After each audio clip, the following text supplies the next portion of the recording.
It was supposed to be just another quiet evening at one of the city's most popular restaurants. Families were seated, enjoying their meals, and laughter filled the air.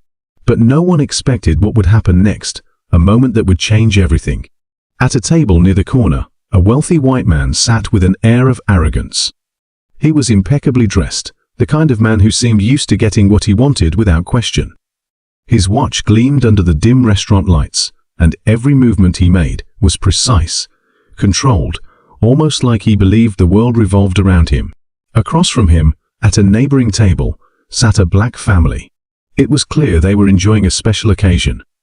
The parents exchanged smiles, while their two children, wide-eyed and excited, looked at the menu as though picking the perfect dish was the most important decision of the day.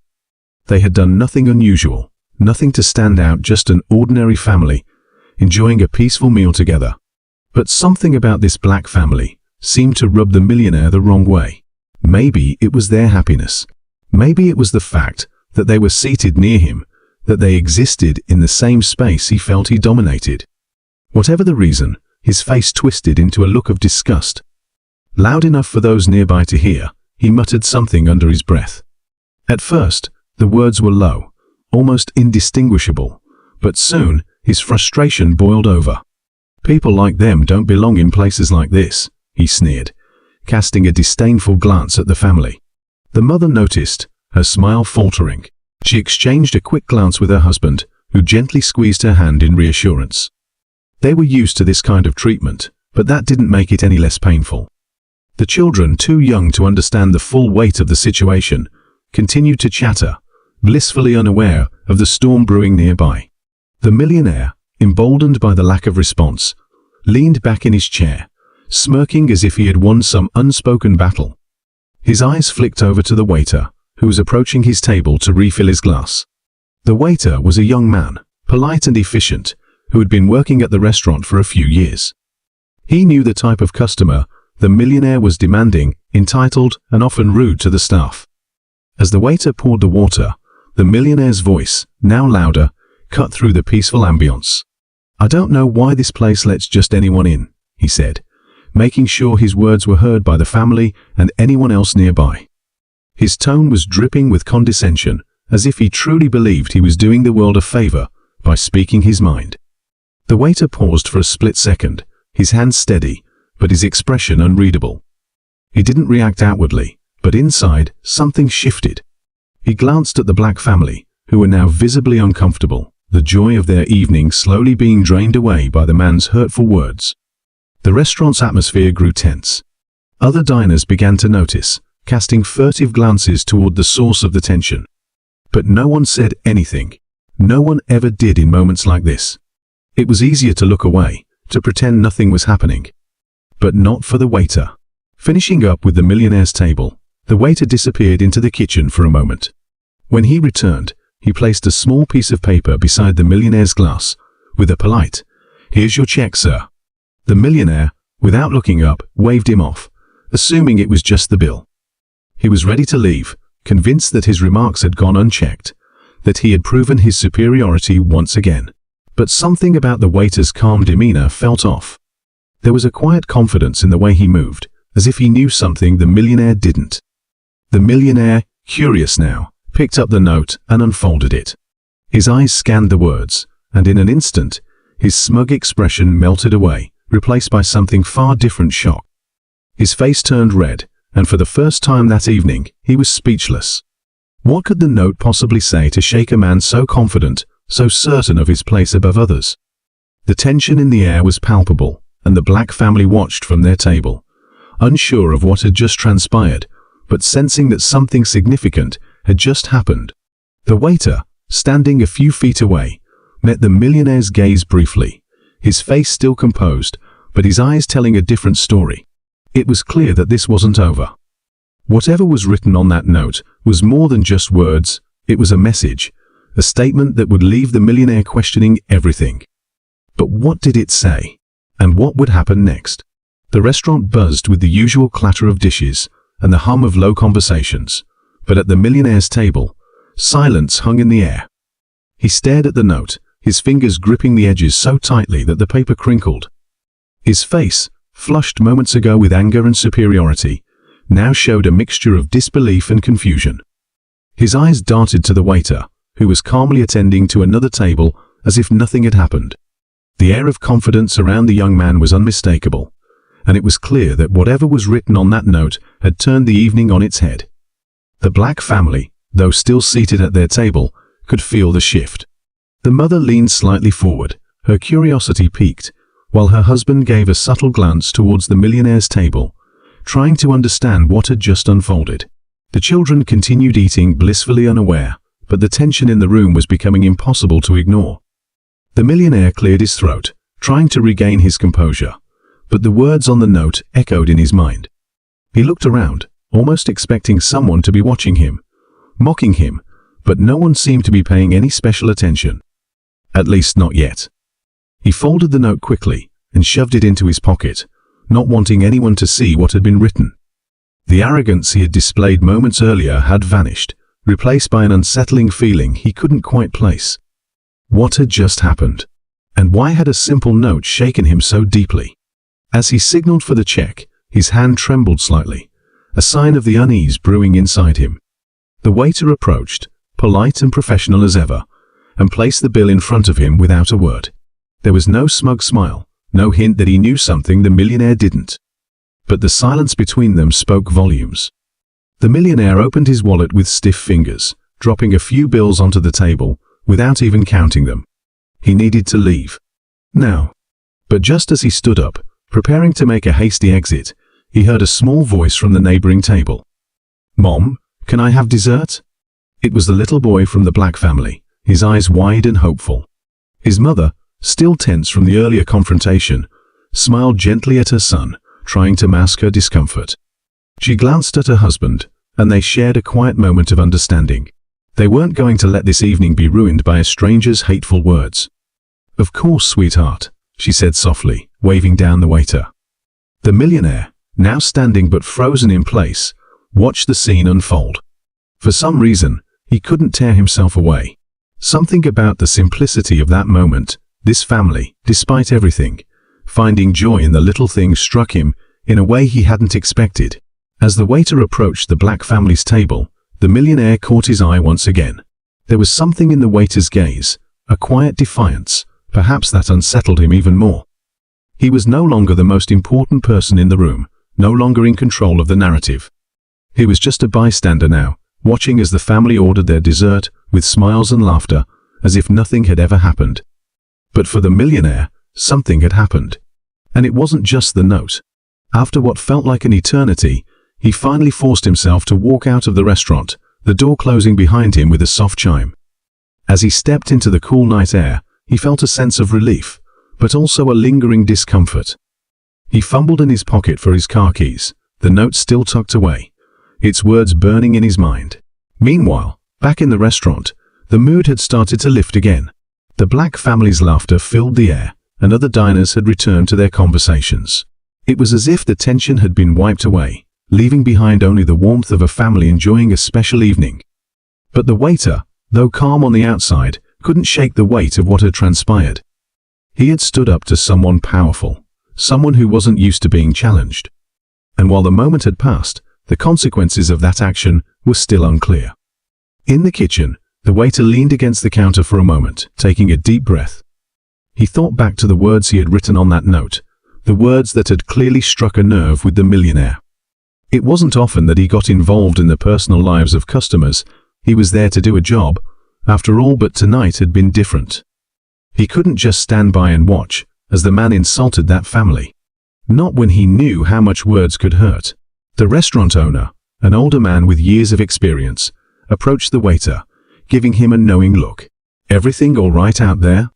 he asked, his voice calm, but laced with concern. The waiter nodded, though the look in his eyes suggested there was more to the story. "Yeah, just a little situation. But it's handled." The owner gave a small smile, patting the waiter on the shoulder. "You're a good kid. Just be careful. People like him, they don't forget when someone challenges them." The waiter nodded again, understanding the warning but feeling confident in his decision. He had done the right thing. He was sure of it.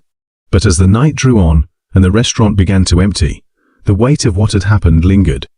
The Black family, now finishing their dessert, seemed to be in high spirits again, their earlier discomfort all but forgotten. They left the restaurant with smiles, thanking the waiter as they passed. The mother gave him a kind, knowing look, as if she understood more than she was letting on. The waiter smiled back, feeling a sense of quiet satisfaction. But outside, as the family stepped onto the sidewalk, something caught the father's eye. Parked across the street was a sleek, black car. And inside, behind the tinted windows, was the millionaire, watching them. The father hesitated for a moment, his hand tightening around his wife's, as they stood together with their children. The millionaire's presence was unsettling, but they didn't let it show. Instead, they walked on, their heads held high, leaving the restaurant and the millionaire behind. But something about the way the man had been watching them felt off. And though the night had ended, the sense of unresolved tension still hung in the air. What had the note said? Why had the millionaire reacted the way he did? And why was he still watching them, long after the confrontation was over? The story was far from finished. As the Black family walked down the sidewalk, hand in hand, the atmosphere shifted once again. The father glanced over his shoulder, feeling a strange heaviness in the pit of his stomach. The black car was still there, its engine softly humming. The millionaire's silhouette was barely visible behind the tinted windows, but his presence was undeniable. It was as if he was waiting for something or someone. The father kept his eyes forward, his jaw clenched. He didn't want to worry his wife or the kids, who were still talking about the dessert they'd just had, their laughter cutting through the night air. But he couldn't shake the feeling that the evening wasn't over yet. That man, the way he had been watching them from the car, gave him a deep sense of unease. As they reached the corner of the street, they paused at the crosswalk. The light was red, and the city was alive with the usual sounds of traffic, people chatting, and distant music from bars and restaurants. The father glanced back once more. The car had moved slowly, quietly. It was following them, keeping a distance, but close enough that its presence was hard to ignore. His wife noticed the change in his expression and squeezed his hand. "What's wrong?" she asked softly, her eyes searching his face for answers. He hesitated, not wanting to alarm her or the children, but the uneasiness was growing. "I think that guy from the restaurant is following us," he whispered, his voice low but firm. Her eyes widened slightly, but she stayed calm, looking ahead to where the light was about to change. "Let's just keep walking," she said, her voice steady. "We're almost home." They crossed the street, their pace a little quicker now, though they tried to keep things casual for the kids' sake. The father glanced back again, but this time, the car was gone. It had disappeared into the night, leaving only the faint hum of traffic in its wake. Relief washed over him, but only for a moment. Something still didn't sit right. They had almost reached their apartment building when his phone buzzed in his pocket. He pulled it out, expecting a message from a friend, or maybe a work email, but instead there was a notification from an unknown number. He opened it, and his blood ran cold. The message was short, just a few words, but it sent a chill down his spine. "I saw everything. It's not over."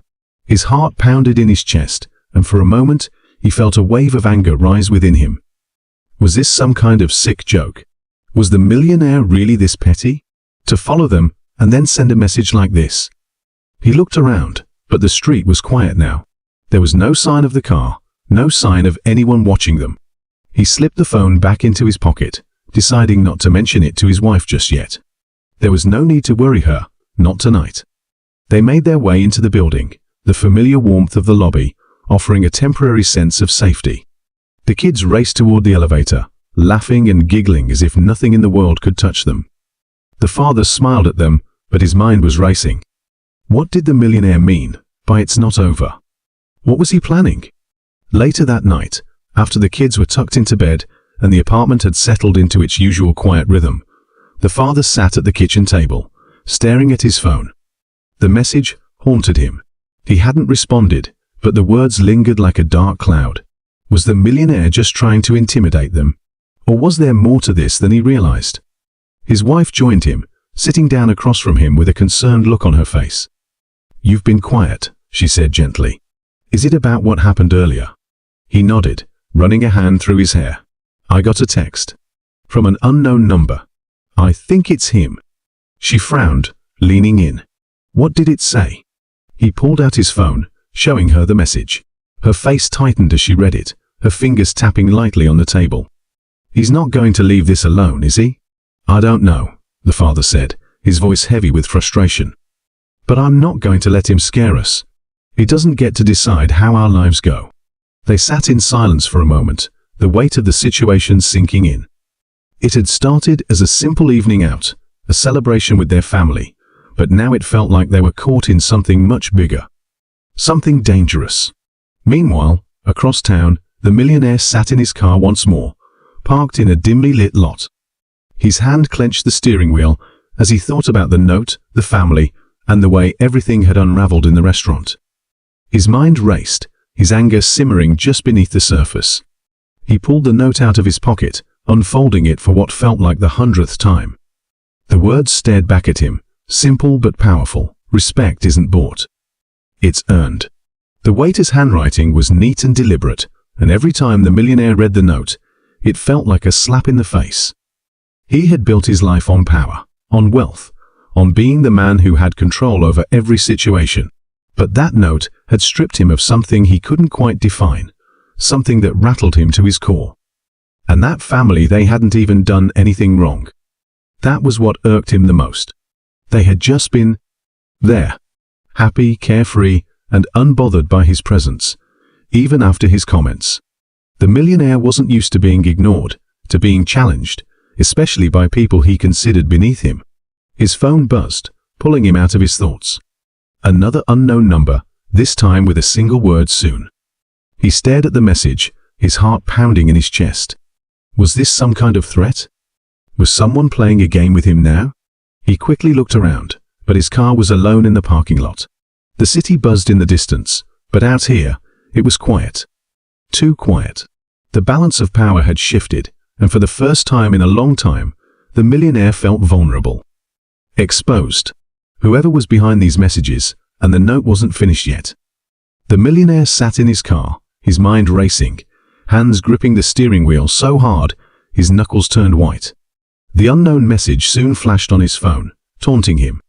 He had always been in control, always the one who dictated how things went.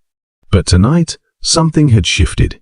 He had pushed, he had insulted, and now it felt like the universe was pushing back in ways he couldn't control. That family. They hadn't fought back.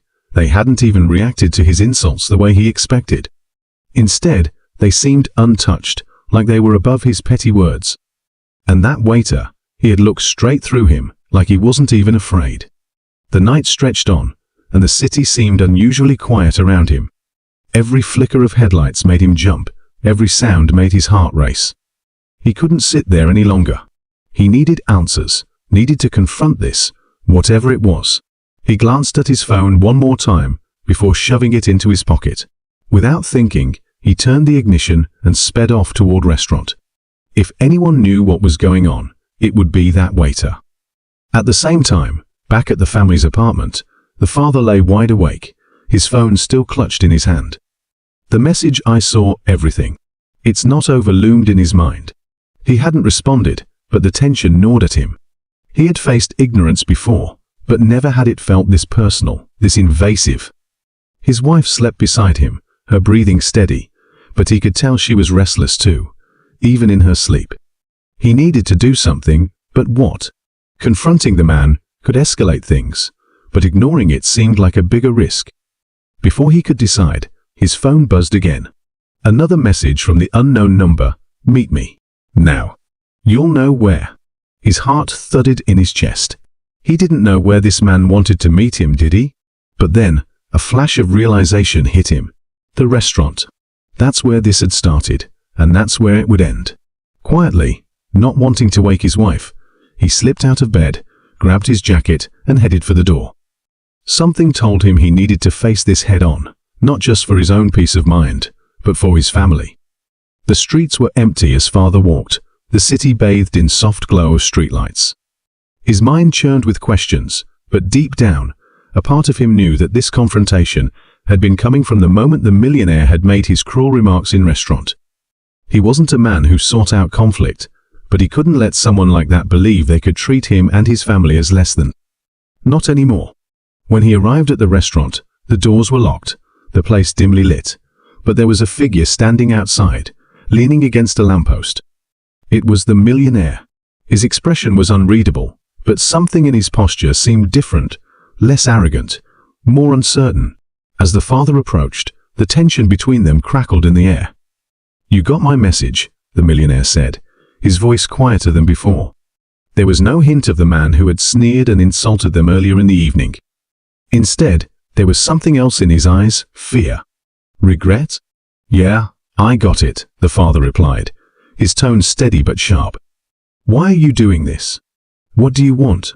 The millionaire shifted uncomfortably, his gaze falling to the ground. "I don't know," he admitted. I thought I was teaching you a lesson, showing you your place. But something changed tonight. That note the waiter gave me. It made me realize that I'm not who I think I am. That maybe all this power, all this money, it doesn't mean what I thought it did." The father stood there listening, his anger simmering just beneath the surface. But something about the millionaire's tone gave him pause.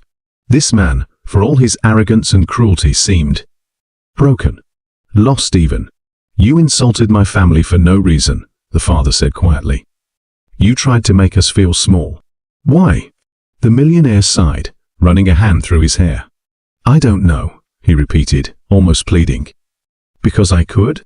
Because I thought it would make me feel better. But it didn't. That note, it was like a punch in the gut. Respect isn't bought. It's earned." Those words keep repeating in my head, and I can't stop thinking about how wrong I was. For a moment, neither man spoke. The night stretched on, the tension hanging in the air between them, but something had shifted. The father could see that the millionaire was unraveling, struggling to reconcile the man he thought he was with the reality of how his actions affected others. But before the father could respond, a car pulled up silently behind them. The headlights flashed, and the sound of a door opening made both men turn. To their surprise, the waiter from the restaurant stepped out. His expression was calm, but there was a certain gravity to his presence. "I figured you'd both end up here," the waiter said, his voice steady. "There's something you both need to understand." The millionaire looked at him, confusion flickering across his face. "You? What are you doing here?" The waiter met his gaze evenly. "I gave you that note for a reason. You needed to see what you've become. But it's not just about you." He turned to the father. "And it's not just about you either. This whole thing this night, it's a reflection of something bigger. It's about respect, yes, but it's also about understanding. About seeing each other as more than just appearances or assumptions." Both men were silent, the weight of the waiter's words sinking in. "You can't change what happened tonight," the waiter continued, "but you can choose what happens next. You," he said, looking at the millionaire, "you have the power to make things right. And you," he added, turning to the father, "have the power to forgive." The father blinked, taken aback. Forgiveness.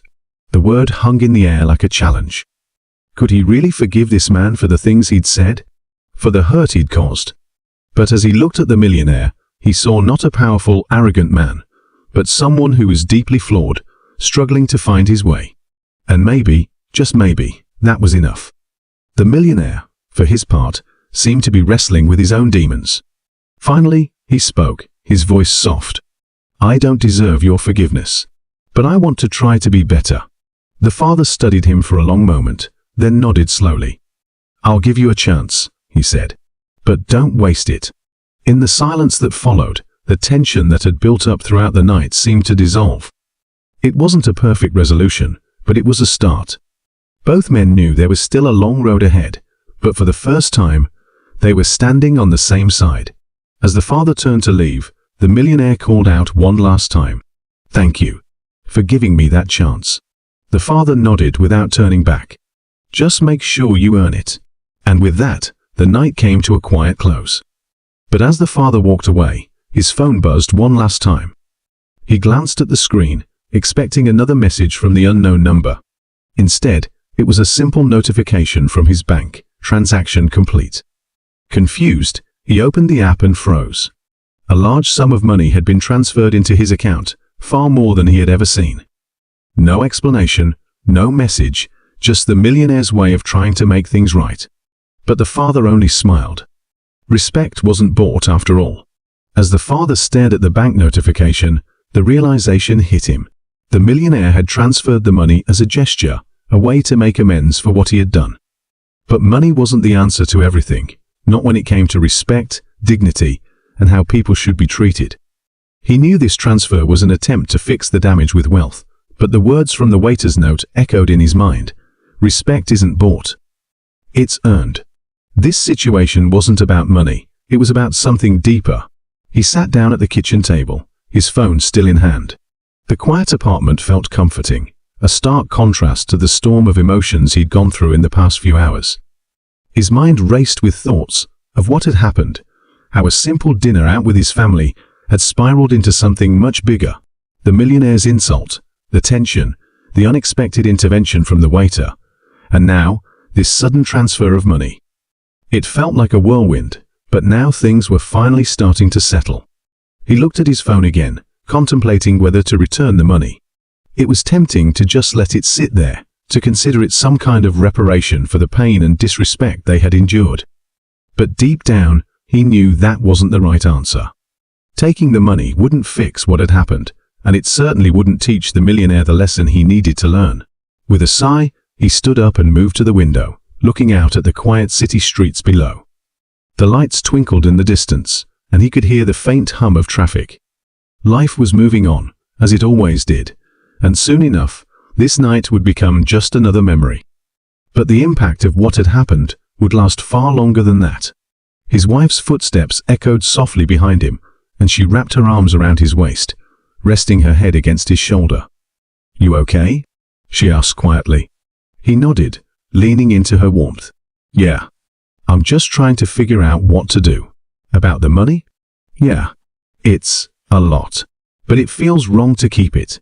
I don't want him to think that he can just throw money at people to fix everything." She was silent for a moment, thinking. "Maybe it's not about the money," she said softly. "Maybe it's about what you do with it. You could send it back, sure. But maybe there's a way to turn it into something positive." He turned to look at her, her eyes filled with understanding and compassion. She had always been the one who saw things in a broader light, who found meaning, even in the messiest of situations. "What do you mean?" he asked. She smiled gently.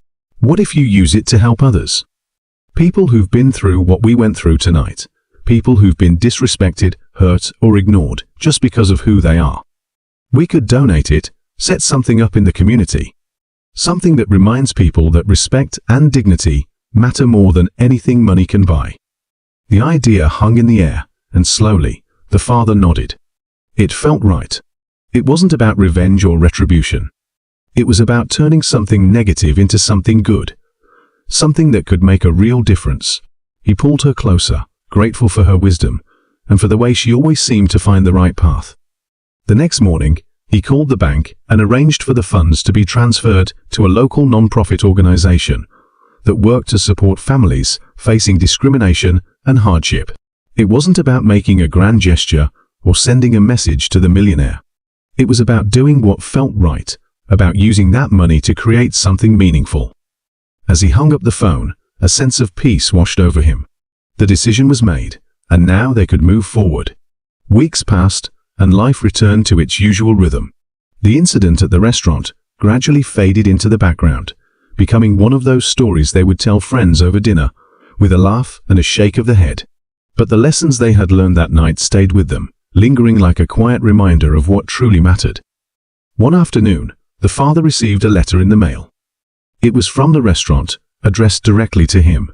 He hesitated for a moment before opening it, unsure of what to expect. Inside, there was a simple note from the waiter who had intervened that night. "Thank you for standing up for yourself and your family.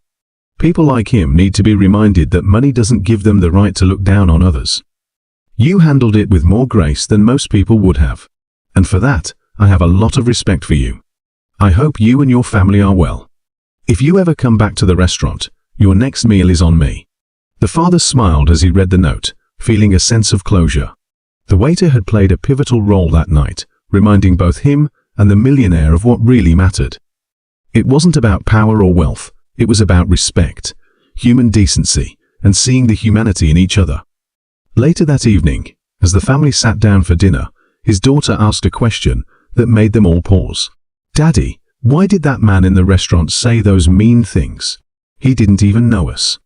Her innocent eyes searched his face, and for a moment, he struggled to find the right words. How could he explain to a child the complexities of prejudice and ignorance? How could he make sense of the cruelty they had faced without making her feel afraid or confused? Sometimes, he began slowly, people say mean things because they don't understand other people. They think that if someone looks different or acts different, they aren't as good. But that's not true. Everyone deserves respect, no matter who they are. His daughter nodded thoughtfully, absorbing his words. So he was just wrong? Yes, he said, his voice gentle. He was wrong. And when people are wrong, sometimes they need help to see things differently. That's why it's important to always be kind and stand up for what's right, even when it's hard. She smiled, satisfied with his answer, and returned to her dinner. The father exchanged a look with his wife, and they both knew that while the events of that night had been difficult, they had also brought important lessons they could pass on to their children, and maybe, in some small way, to others as well. As the days turned into weeks, the donation they had made in the community began to take root. Programs were established to provide support and resources to families who had faced discrimination, offering them a space where they could feel seen, heard, and valued. The father and his family quietly participated in the work, volunteering their time and offering support in whatever way they could. It felt good to be part of something that was making a difference, something that would outlast the sting of that one unpleasant night. And as for the millionaire, word eventually reached the family that he had left the city not long after the incident. Some said he had taken time away to reflect on his life, while others believed he had moved on to new ventures in a different place. Whatever the truth, they never saw or heard from him again. The father sometimes wondered if he had learned anything from that night, but he knew that wasn't really what mattered. What mattered was how they had responded, how they had taken something hurtful and turned it into something good. In the end, it wasn't the insults or the money that defined the outcome. It was the choices they made, the way they chose to rise above the negativity and focus on what was truly important. Respect, dignity, and kindness. These were the things that lasted, the things that mattered. And as the father looked around the dinner table at his happy, healthy family, he knew that they had come out of the experience stronger, more connected, and more determined to live their lives with purpose. The story of that night became a part of their family's history, a reminder of the challenges they had faced and the values they held dear. But it was also a story of hope that even in the face of ignorance and prejudice, people could choose to be better, to do better, and to make the world a kinder, more respectful place for everyone.